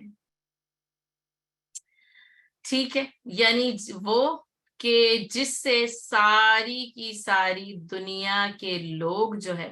وہ جہاں بھی ہوں گے یعنی قبروں میں ہوں گے اٹھ کر کھڑے ہو جائیں گے نا. جبکہ وہ سور پھونکا جائے گا تو لوگ اپنی قبروں سے اٹھ کر کھڑے ہو جائیں گے اور کہیں گے کہ من بعثنا من مرقدنا، یہ ہماری جو خواب گاہیں اور آرام گاہیں تھی ان سے ہمیں کس نے اٹھا کر کھڑا کر دیا ہے نا. تو یہ جیسے کہ وہ یعنی گھبرا کر اٹھ کر جو ہے نا وہ کھڑے ہو جائیں گے. اچھا، اور بعض یعنی حضرات نے اسی کو جو ہے نا وہ فزع اکبر کہا ہے، کیونکہ جیسے وہ ایک گھبراہٹ ایسی طاری نا پوری دنیائے انسانیت پر یہ گھبراہٹ طاری ہو جائے. ٹھیک ہے، لیکن ابن عباس رضی اللہ تعالیٰ نے کیا فرمایا کہ فزع اکبر سے مراد سور کا نفخہ ثانیہ ہے. اچھا، دوسرا نفخہ جو ہے نا یہ ہے یعنی کہ نفخہ صاعق، بے ہوش ہو جانا. اب سب پہلے گھبرا کر اٹھ کر کھڑے ہوں گے نا، اور وہ بھاگیں گے یعنی دوڑیں گے میدان حشر کی طرف، اور پھر ایک پھونک ماری جائے گی تو سارے کے سارے بے ہوش ہو جائیں گے، ہے نا. اب اس میں وہ نفخہ فنا بھی کہا گیا اس کو، یعنی یہ کہ وہ فنا ہو جائیں گے یا موت ہو جائیں گے، لیکن اصل یعنی صحیح بات یہ کہ نفخہ صاعق ہوگا جس میں سب کے سب جو ہے وہ اس میں بے ہوش ہو جائیں گے. پھر اس کے بعد تیسرا نفخہ ہے نفخہ بعث،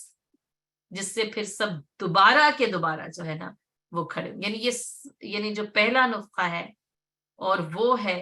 یعنی کہ فضا یعنی گھبراہٹ، جس سے سارے کے سارے لوگ جو اپنی اپنی قبروں میں اٹھ کے کھڑے ہوں گے اور میدان حشر میں جمع ہو جائیں گے۔ جب پوری انسانیت وہاں پر جمع ہو جائے گی تو پھر دوسرا سور پھونکا جائے گا، جس سے سب کے سب بے ہوش ہو جائیں گے۔ اور جیسا کہ ہمیں پھر آپ صلی اللہ علیہ وسلم کی حدیث پتہ چلتی ہے نا کہ میں یعنی سب سے پہلے جب یعنی اب مجھے نہیں پتا کہ اس سے پہلے تو پھر میں سب سے پہلے جو ہے وہ یعنی ہوش میں لایا جاؤں گا، اور پتہ یہ چلے گا کہ اس وقت حضرت موسیٰ علیہ السلام مجھ سے پہلے ہوش میں آ چکے ہیں۔ تو وہ کہا یہ جاتا ہے کہ شاید وہ جو کہا تھا کہ اے اللہ میں تجھے دیکھنا چاہتا ہوں، تو اس وقت جو بے ہوشی طاری ہوئی تھی تو شاید اس بے ہوشی کی وجہ سے پھر حضرت موسیٰ علیہ السلام پر اس وقت یا تو بے ہوشی طاری نہیں ہوگی یا پھر کم طاری ہوگی، تو وہ یعنی پھر انسانیت میں سب سے پہلے ہوش میں آئیں گے اور پھر رسول اللہ صلی اللہ علیہ وسلم ہوش میں آئیں گے، اور بہرحال پھر اس کی یعنی یہ پھر نفخہ بعث جس سے ساری کی ساری وہ بے ہوشی جو ہے وہ اس سے جو ہے وہ زندہ ہو جائیں گے۔ تو بہرحال جیسے یہ فضائے اکبر اور بعض کا کہنا ہے کہ نفخہ اولا ہے، اور ابن عباس رضی اللہ تعالیٰ عنہ کہتے ہیں کہ اس سے مراد جو ہے وہ سور کا نفخہ ثانی، یعنی وہ کہتے ہیں کہ یہ اس سے بڑی گھبراہٹ ہے کہ اب سب جمع تو ہو گئے اور لیکن اس کے بعد جو ہے وہ سب کے اوپر جو ہے وہ پھر بے ہوشی طاری ہوگی، اور پھر اس کے بعد جو ہے وہ سب کے سب دوبارہ جو ہے وہ اٹھا کر کھڑے کیے جائیں گے۔ تو یہ ہے کہ اس دن پھر ان لوگوں کو نا ان الذین سبقت لہم منا الحسنی، اب آپ دیکھیں اس میں جیسے اس حدیث میں ہمیں یہ پتہ چلتا ہے کہ حضرت موسیٰ علیہ السلام اور رسول اللہ صلی اللہ علیہ وسلم، اور پھر یہ کہ ظاہر ہے پھر سب سے پہلے انسانیت میں سے انبیاء کرام جو ہے وہ بیدار ہوں گے، تو ان کے لیے یہ جو سبقت الحسنی ہے یہ پہلے سے لکھ دی گئی ہے۔ اس نے کہا نا کہ وہ اس سے محفوظ رکھے جائیں گے، وہ اس کی کوئی آواز نہیں سنیں گے، جو کچھ ان کی مرغوبات نفس ہوں گی انہیں وہاں ملیں گی۔ لا يحزنهم الفزع الاکبر، اور ان کو یہ فزع اکبر حزن میں مبتلا نہیں کرے گا۔ تو گویا کہ یعنی انسانیت کی معراج یہی ہے، اور یہ انبیاء کرام کا گروہ جو یعنی ستایا جاتا رہا، پریشان کیا جاتا رہا اور مختلف قسم کے نشیب و فراز سے گزرا، اس کو اللہ تعالیٰ وہاں پر یہ اعزاز عطا کریں گے کہ ان کو حزن نہیں ہوگا۔ اور اس کے ساتھ ساتھ یاد رکھیے گا وہ اہل ایمان جو انبیاء کرام کے ساتھ تھے، ان کی پکار پر لبیک کہنے والے تھے، لا يحزنهم الفزع الاکبر، تو ان کو یہ فزع اکبر کا وقت جو ہے وہ حزن میں مبتلا نہیں کرے گا۔ اور وَتَتَلَقَّاهُمُ الْمَلَائِكَةُ، اور فرشتے آگے بڑھ کر ان سے ملاقات کریں گے۔ اچھا، یہ جو فرشتے آگے بڑھ کے ان سے ملاقات کریں گے، پھر اس جملے کی وجہ سے پھر کچھ اہل علم کا یہ کہنا ہے کہ یہ ان کی موت کا وقت ہوگا، کیونکہ وہ ملائکہ آتے ہیں اور پھر وہ روح قبض کرتے ہیں، لیکن اس کے ساتھ ساتھ یعنی ایک تو اس کی بھی تفسیر بیان کی گئی، لیکن اس کے ساتھ ساتھ یہ کہ وہی نفخہ اور گھبراہٹ، اور اس وقت فرشتے ان سے ملاقات کر رہے ہوں گے اور انہیں یعنی خوشخبری سنا رہے ہوں گے، ھذا یومکم الذی کنتم توعدون، اور یہی ہے وہ دن جس کا کہ تم سے وعدہ کیا جاتا تھا۔ یعنی پھر یہ کہ ایک خیال یہ ہے کہ یہ ان کی موت کا وقت ہے جس کو فزع اکبر سے تعبیر کیا گیا ہے، کہ ظاہر ہے کہ وہ بھی انتہائی سخت اور سب سے بڑی گھبراہٹ کا وقت ہے، اور اس وقت فرشتے ملاقات کر کے ان سے خوشخبری سنائیں گے۔ یہ دوسری بات یہی ہے کہ وہی نفخے کے پھونکے جانے کا وقت ہے جو کہ نہایت سب گھبراہٹ کا ہوگا، اور اس وقت فرشتے ان کو تسلی دیں، کیونکہ وہ وقتی طور پر گھبراہٹ طاری ہوگی، یاد رکھیے گا، یعنی اس سے پھر کوئی بھی مستثنا نہیں، لیکن جیسے وہ گھبراہٹ بے چین نہیں کرے گی، یعنی وہ گھبراہٹ تو ہوگی لیکن وہ دیکھیں گے سارا منظر، اور پھر آپ اس میں آپ یہ سوچیں کہ فرشتے آ کر تسلی دلا رہے ہیں، ہے نا، اور اس وقت وہ کہہ رہے ہیں نہیں اب گھبرانے کی کوئی بات نہیں، وہ سارا وہ وقت گزر گیا، اب تمہارے لیے جو ہے نا سبقت لہم من الحسنی، یہ بھلائی تمہارے لیے مقدر کر دی گئی ہے۔ وَتَتَلَقَّاهُمُ الْمَلَائِكَةُ، اور ان سے ملائکہ ملاقات کریں گے، ھذا یومکم الذی کنتم توعدون، اور وہ کہیں گے یہ ہے وہ دن جس کا کہ تم سے وعدہ کیا جاتا ہے، یوم نطوی السماء کطی السجل للکتب، اور جس دن ہم آسمان کو یوں لپیٹ دیں گے کہ جیسے کہ نا یعنی کتابوں کا تمار جو ہے وہ لپیٹ دیا جاتا ہے. اور سجل کے معنی عبداللہ بن عباس رضی اللہ تعالیٰ عنہ سے صحیفے کے ہی منقول ہے، یعنی کہ جیسے صحیفہ، جیسے کہا نا جیسے کاغذ کو وہ رول کیا جاتا ہے. اور اسی طرح مختلف جو ہے وہ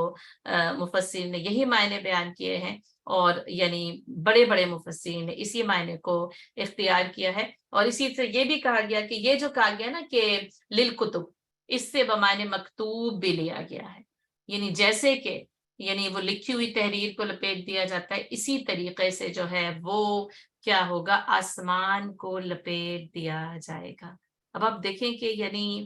اگر سوچیں اور تصور کریں تو ایک کاغذ کو آپ رول کریں اور آسمان آپ دیکھیں، ایسا یعنی آسمان پوری دنیائے انسان اس پورے کرۂ ارض پر چھایا ہوا ہے نا، اور اس کو لپیٹ دیا جائے. صحیح بخاری میں حضرت عبداللہ بن عمر رضی اللہ تعالیٰ عنہ سے روایت ہے کہ رسول اللہ صلی اللہ علیہ وسلم نے فرمایا کہ اللہ تعالیٰ قیامت کے روز سب زمینوں اور آسمانوں کو لپیٹ کر اپنے ہاتھ میں رکھیں گے. اور اسی طرح ایک اور سند سے عبداللہ بن عباس رضی اللہ تعالیٰ عنہ سے روایت ہے، جس کو ابن ابی حاتم نے نقل کیا ہے، کہ قیامت کے روز اللہ تعالیٰ ساتوں آسمانوں کو ان کی تمام مخلوقات سمیت اور ساتوں زمینوں کو ان کی تمام مخلوقات کے ساتھ لپیٹ کر ایک جگہ رکھ دیں گے، اور وہ سب کا سب اللہ تعالیٰ کے ہاتھ میں ایک رائی کے دانے کے برابر ہوگا. ابن کثیر نے اس روایت کو نقل کیا ہے، اور اسی سے انہوں نے یعنی بہت ساری یعنی مختلف روایات کو ہے یعنی اس کی جو ہے وہ اس کے اندر نقل کیا گیا ہے کہ اللہ تعالیٰ اس دن آسمانوں اور زمینوں کو، اور آپ دیکھیں ساتوں آسمانوں کو اور اس کی تمام مخلوق کو، اور ساتوں زمینوں کو اور ان کی تمام مخلوق کو اللہ اپنے ہاتھ میں لپیٹ لے گا، اپنے داہنے ہاتھ میں لپیٹ لے گا. اور وہ اللہ کے ہاتھ میں ایسے ہوں گے جیسے کہ رائی کا دانہ. یہ اللہ کی وہ قدرت کاملہ ہے. اور جیسے آتا ہے نا اس وقت پھر اللہ تعالیٰ پکارے گا کہ این الملوک این الجبارون این المتکبرون، کہاں ہے بادشاہ، کہاں ہے کبر کرنے والے، کہاں ہے جبر کرنے والے، کہاں ہے اس وقت. یعنی پھر وہی کہ اس دن جو ملکیت ہے صرف اور صرف للہ الواحد القہار، بس وہ اسی جو ہے وہ ایک رب کی ہوگی. اور یہ ساری کی ساری یعنی یوں سمجھے آسمان زمین اور مخلوقات سب کی سب لپیٹ دی جائیں گی. یوم نطوی السماء کطی السجل للکتب نا. اور آپ دیکھیں بحجارۃ من سجیل میں جو آتا ہے نا، وہ بھی یہ سجل ہے، کہا تھا نا پتھر جس پر لکھا جاتا ہے، اور پھر اس سے وہ چیزیں جن پر لکھا جاتا ہے، اور پھر وہ یعنی کتابیں اور وہ رول کرنا، ان کو لپیٹنا. اور یہ کہ اس کو اس طریقے سے جو ہے نا وہ لپیٹ، یعنی تصور کریں کہ کوئی ایک رول ہے اور وہ کتنا یعنی وہ بڑا وہ کوئی رول ہو سکتا ہے جس پر آسمان اور اس کی تمام مخلوقات کو لپیٹ. لیکن اللہ کی قدرت الہی کے مقابلے میں یہ یعنی ذرے ایک رائی کے دانے کے برابر جو ہے وہ ایک اس کی حیثیت ہوگی. کما بدأنا اول خلق نعید، اور کہا جائے گا کہ جس طرح ہم نے تمہاری تخلیق کی ابتدا کی تھی اسی طرح ہم تمہارا اعادہ کریں گے. یعنی یہ کہ ان کا دوبارہ جو ہے وہ پیدا کیا جانا اسی طریقے سے. وعدن علینا، اور یہ ہمارے ذمے ہے یہ وعدہ، انا کننا فاعلین، اور ہم ہی اس کو کرنے والا. یعنی اب آپ دیکھیں کہ وہ قدرت الہی کی ایک تصویر تو آسمانوں کو لپیٹ لینے، پھر آسمان و زمین اور پھر ان کی تمام مخلوقات کو لپیٹ دینے کی صورت میں سامنے آتی ہے. تو کہا تمہاری تخلیق کا اعادہ اس کے لیے کیا مشکل ہے، پھر تمہیں بھی دوبارہ ایسے جیسے کہ اب وہ پورا جو پروسیس گزرا اور جو آخر میں اکٹھا کیا گیا تو سب. اور وعدن علینا، اور آپ دیکھیں یہی وہ وعدہ ہے جو انبیاء کرام یعنی انسانیت کے سامنے رکھتے چلے آ رہے ہیں کہ ایک بار تمہیں یعنی مرنے کے بعد دوبارہ پیدا کیا، اعادہ کیا جائے، یعنی ایک بار پھر تمہیں دوبارہ پیدا کیا جائے گا جیسے کہ تم پہلے پیدا ہو چکے ہو، ہے نا. جیسے کہ اول خلق نعید، جیسے کہ تمہاری اول خلقت ہو چکی ہے. تو جیسے وہ اول خلقت یعنی آسان تھی یا آسان نہیں تھی، مشکل تھی، تو اسی طرح دوبارہ بھی پیدا کیا جانا اللہ کے لیے کچھ مشکل نہیں ہے. وعدن علینا، یہ ہمارے ذمے ہے یہ وعدہ. انا کننا فاعلین، اور ہم ہی اس کو کر کر رہنے والے ہیں۔ وَلَقَدْ كَتَبْنَا فِي الزَّبُورِ مِن بَعْدِ الذِّكْرِ أَنَّ الْأَرْضَ يَرِثُهَا عِبَادِيَ الصَّالِحُونَ، اور ہم نے زبور میں ذکر کے بعد یعنی کہ نصیحت کے بعد یہ لکھ دیا تھا کہ زمین کے وارث میرے نیک بندے ہی ہوں گے۔ اب آپ دیکھیں کہ یعنی اب اس کا تو تعلق نہ آپ ابتدائے انسانیت کے ساتھ کنیکٹ کر لیجیے، اور جس وقت کہ تمہارے رب نے ملائکہ سے کہا تھا انی جاعل فی الارض خلیفہ، میں زمین میں ایک خلیفہ بنانے والا۔ اب آپ دیکھیں یہ آدم علیہ السلام کا پیغام ہے، اور رسول اللہ صلی اللہ علیہ وسلم تک یہی پیغام پہنچتا رہا کہ اے انسان تو زمین میں اللہ کا خلیفہ ہے اور اللہ کا نائب ہے۔ اور پھر زمین کی وراثت اللہ تعالیٰ کن کو دیتا ہے؟ عبادی الصالحون، اللہ کے نیک بندوں کو اس زمین کی وراثت ملتی ہے۔ تو آئیے اس کو علماء تفسیر سے اس مضمون کو سمجھتے ہیں۔ ایک تو یہ کہ کتبنا فی الزبور، زبور سے مراد ایک تو وہی کتاب لی گئی جو کہ حضرت داؤد علیہ السلام پر نازل ہوئی، گویا کہ یعنی کہ زبور میں جو بیان تھا اس کا اعادہ قرآن میں یہ کیا جا رہا ہے کہ زبور میں ہم نے نصیحت کے بعد، یعنی جیسے کہ اللہ تعالیٰ کا انداز ہے کہ اس نصیحت کے بعد یہ بات لکھ دی گئی تھی کہ ان الارض یرثها عبادی الصالحون، کہ زمین کی وراثت ہم اپنے نیک بندوں کو دیں گے۔ اچھا پھر اس آیت کو بھی یاد کر لیجیے گا، وَمَن يَعْمَلْ مِنَ الصَّالِحَاتِ، کہ وہ جو عمل صالح کرے، اور اسی لیے وہاں عمل صالح پہلے تھا، کیوں؟ عبادی الصالحون، کیونکہ وہ بندے جو کہ عمل صالح کرتے ہیں۔ اچھا دوسری جگہ، اس جگہ جو زبور سے مراد ہے زبر لیا گیا ہے، یعنی ایک تو زبور ہے نا خاص کتاب، اور لیکن ایک زبر ہے یعنی کہ کتابوں کے ٹکڑے، یعنی کہ صحائف، یعنی کہ مختلف کتابیں، تو اس سے پھر مختلف کتابیں لیا گیا ہے۔ اور عبداللہ بن عباس رضی اللہ تعالیٰ عنہ کو کہنا ہے کہ زبور یہاں پر جو ہے نا زبور سے مراد وہ ساری کی ساری کتابیں جو تورات کے بعد نازل ہوئی ہیں، یعنی اس میں تورات نازل شامل نہیں بلکہ اس کے بعد کی کتابیں، یعنی کہ انجیل، زبور اور قرآن، تاکہ تینوں اس کے اندر جو ہے وہ شامل ہیں۔ ٹھیک ہے۔ اچھا الذکر، ایک تو اس سے عام معنی مراد ہے کہ کتابوں میں پہلے نصیحت کی جاتی ہے اور پھر بات بیان کی جاتی ہے۔ ٹھیک ہے، تو ایک عام معنوں کے اعتبار سے تو اس میں کوئی یعنی مشکل نہیں، لیکن دوسری بات جو ہے وہ ہمیں یہ پتہ چلتی ہے کہ الذکر سے مراد لوح محفوظ ہے، کہ اس میں یہ لکھ دیا گیا ہے، اور پھر اور زبور سے مراد وہ ساری کی ساری کتابیں جو لوح محفوظ سے انبیاء کرام کے اوپر نازل کی جاتی ہیں۔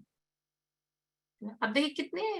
میں سوچتی ہوں کتنے خوبصورت انداز میں ہم ایک یعنی ایک ایک لفظ کا نا، ایک ایک چیز کا ایسے وضاحت کے ساتھ یہ علماء کرام اور علماء تفسیر مجھے اور آپ کو بتاتے ہیں نا، کہ واقعی میں کہتی ہوں کہ آیت نا ایسے کھل کر سامنے آ جاتی ہے، ایسے اس کی جو ہے نا یعنی وضاحت جو ہے وہ اس کے اندر سامنے آ جاتی ہے۔ تو بہرحال اب آپ دیکھیں یعنی زبور یعنی وہ کتاب جو کہ یعنی حضرت داؤد علیہ السلام پر نازل ہوئی، تو بس ٹھیک ہے، اس میں نصیحت کے بعد یہ بات جو ہے وہ نقل کر دی گئی۔ اور ابن عباس نے کہا کہ نہیں، یعنی تورات کے بعد ساری کی ساری کتابیں۔ اچھا اس میں ایک عبداللہ بن عباس رضی اللہ تعالیٰ عنہ سے یہ روایت ہے کہ الذکر سے مراد قرآن ہے، ٹھیک ہے، کیونکہ الذکر ہے نا، انا نحن نزلنا الذکر، تو انہوں نے اس کو قرآن بھی کہا، ٹھیک ہے۔ اور پھر اس کے ساتھ ساتھ ہم نے یہ دیکھا کہ کہا گیا کہ یعنی کہ الذکر لوح محفوظ، اور پھر وہ جس سے ساری کی ساری کتابیں نکلی، تو جیسا کہ پھر وہ یعنی سعید بن جبیر کہتے ہیں تورات، انجیل اور قرآن اور زبور، یعنی یہ چاروں کی چاروں کتابیں جو کہ بڑی کتابیں ہیں، پھر وہ الذکر سے مراد لوح محفوظ ہو گیا، اور پھر اس سے نازل ہونے والی تمام کی تمام جو ہے وہ کتابیں اس کے ساتھ، یعنی پھر یہ بات کہ یعنی یہ بات زیادہ بہتر معلوم ہوتی ہے کہ وہ تمام کی تمام آسمانی کتابیں جو انبیاء کرام کے اوپر نازل ہیں، کیونکہ سورۃ الانبیاء ہے نا، تو پھر سورۃ الانبیاء میں مجموعی طور پر انبیاء کرام کا کردار، انبیاء کرام کی تاریخ، ان کی دعوت، اور پھر ان کے اوپر جو کچھ بھی نزول ہوا وہ اس کے اندر یہاں پر اس طریقے سے جو ہے وہ بیان کیا جا رہا ہے۔ اور بات کیا ہے کہ عبادی الصالحون، اب آپ یوں سمجھ لیں کہ صالح لوگ